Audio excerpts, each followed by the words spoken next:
Good morning! Welcome back to my channel. Ito po ay ang puto cheese with royal true orange. So ito po yung mga ingredients na gagamitin natin. 1 cup all-purpose flour, 2½ tablespoon melted margarine, 1 cup royal true orange, 1/2 cup white sugar, 1 tablespoon baking powder, 1 piece large egg at isang sachet po ng powder milk or 33 grams po. Any brand naman po ay pwede.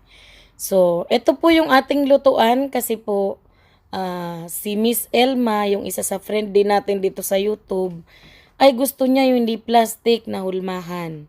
So, nakabili naman tayo sa SM at ito yung first time na gagamitin natin. So, yun. Paghaluin na natin tong mga dry ingredients. Nilagay ko na po yung baking powder. Dito sa flour, ilagay ko na rin po yung white sugar. Then, halu-haluin lang natin ng konti. Ilagay na rin natin yung isang sachet ng gatas or 33 grams po yan. Hindi ko na po siya sinukat sa cup. Kung ilang cup man yung ano na yan, 33 grams.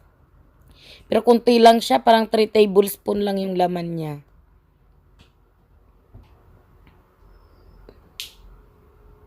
Yan, haluin lang muna natin para bago natin lalagyan ng mga liquid ingredients ay okay na tong mga dry ingredients natin.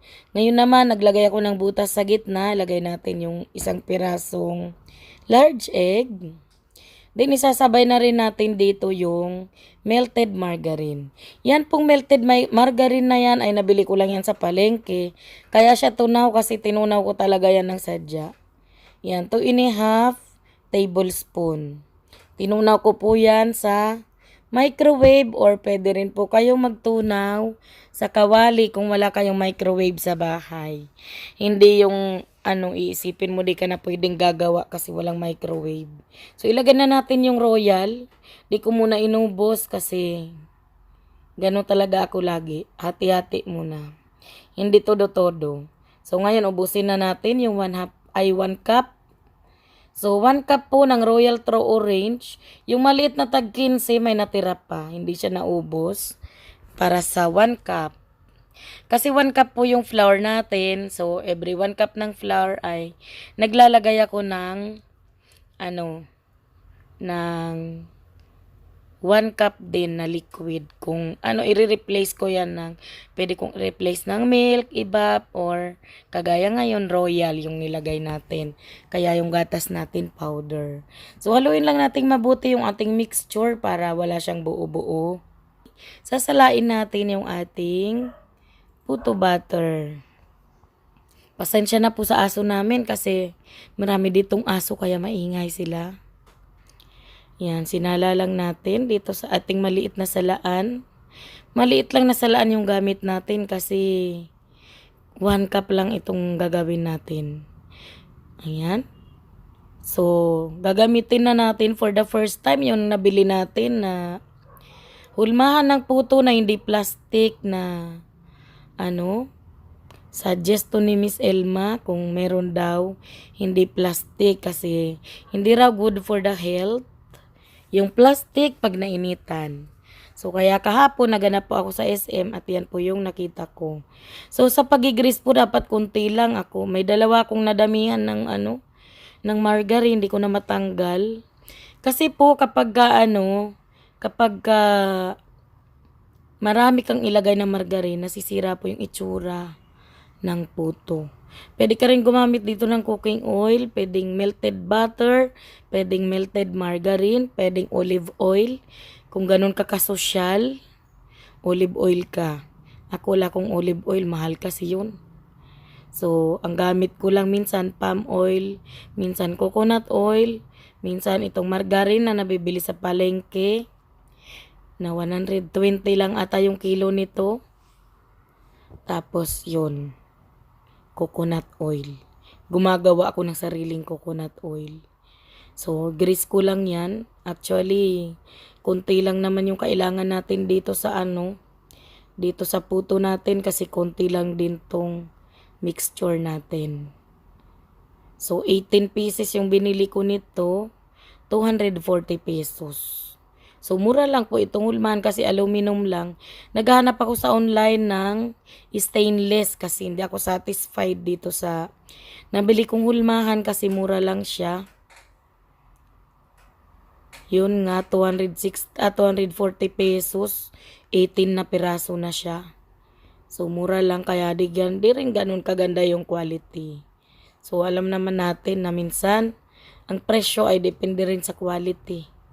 So, maghahanap tayo ng mas maganda dyan na hulmahan. Para sa susunod pa nating mga vlog, maganda yung hulmahan natin. So, 3 tablespoon po yung nilalagay ko. Yung nilagay ko sa bawat hulmahan na yan. At ngayon ready na sila. Nag-aantay na lang sa pinapakulo nating tubig doon sa ating steamer. Para So, ready na natin to. 3 tablespoon sa bawat isang putuhan. 3 tablespoon yan yung nilagay ko dyan. Kalahati lang sila dyan sa hulmahan. So, malaki siya. Ayan, takpan natin. Always lagyan ng cloth yung ng steamer. Yung takip para di siya matuluan ng tubig na manggagaling sa takip. Ayan.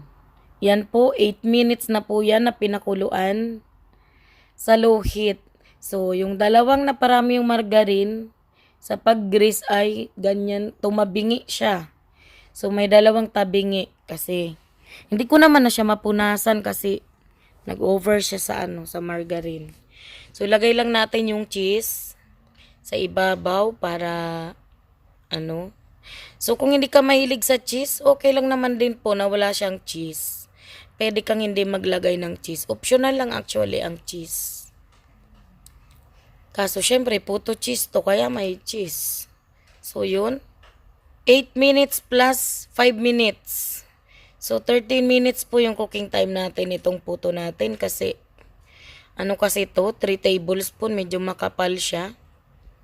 So, ito na yung ating puto, tinanggal na natin sa steamer. So, hindi pala siya kayang matanggal dyan na hindi muna palamigin. Sobrang init po. Kailangan papalamigin mo muna siya mga 3 minutes bago mo siya tanggalin. So far, okay naman siya, oh. Okay naman so far. Hindi nga lang siya masyadong mukhang puto. Pero pwede na rin, diba? At least hindi ka gumamit ng plastic. So, ito na po, Ma'am Elma. Yung itsura ng puto kapag hindi po yung plastic puto molder yung gamit natin. So, yan. Tanggal natin ng dahan-dahan kasi baka maputol yung puto natin. So, dahan-dahan lang po yung pagtanggal sa mga molder. So, hindi siya uubra kapag hindi mo siya greenish yung puto molder. Kahit may kasama ng yung puto butter natin, may kasama ng melted margarine, kailangan pa rin i-grease kasi mahirap tanggalin dito sa hulmahan kasi mataas po yung ating bagong hulmahan. So, ayan. So far, ang ganda. Ganda naman yung nagawa natin. So, ayan. Ito na yung ating finished product.